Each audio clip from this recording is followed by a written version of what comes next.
دی اندر کوئی بغض ہوئے بات ہوئے اللہ بنو قیامت دے دن نبی دی شفاعت دا حقدار نہ بنا. امام جعفر رحمت اللہ علیہ جعفر صادق کہندے اگر میرے دل چ ابو بکر و عمر دے بارے چ بغض ہوئے ابو بکر و عمر دے بارے چ میرے دل چ مخالفت ہوئے اللہ محمد دی شفاعت دا حقدار نہ بنائے. اگے آئیے اللہ اللہ امام جعفر بن محمد القرشی الصادق کہندے نے اللہ اللہ اے ہور امام نے اے آندے نے اے فوت ہوئے نے 148 ہجری آندے نے بری اللہ ممن تبرا من ابی بکر و عمرہ جیڑا ابو بکر و عمر تے تبرہ کردا ہے او ایویں سمجھے کہ اللہ والو بری ہے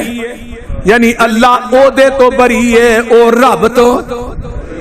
اللہ دے ہاں او دا کوئی مقام نہیں اللہ دے ہاں او دی کوئی عقیدت نہیں اللہ دے ہاں او دا کوئی عظمت نہیں رب دے ہاں او دا کوئی مقام نہیں. آئیے اگے چلنا سکا تابی گزرے نے حضرت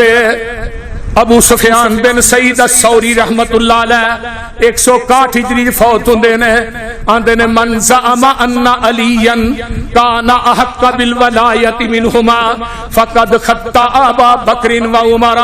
والمہاجرین والانصار وما اراہ یرتفع له ما هذا عمل الى السماء.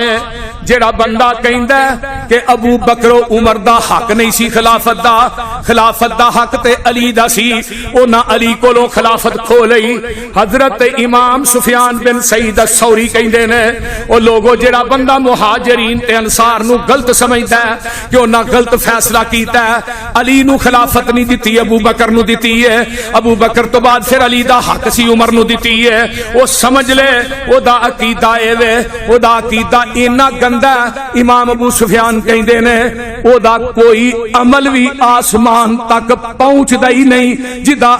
نبی دے سے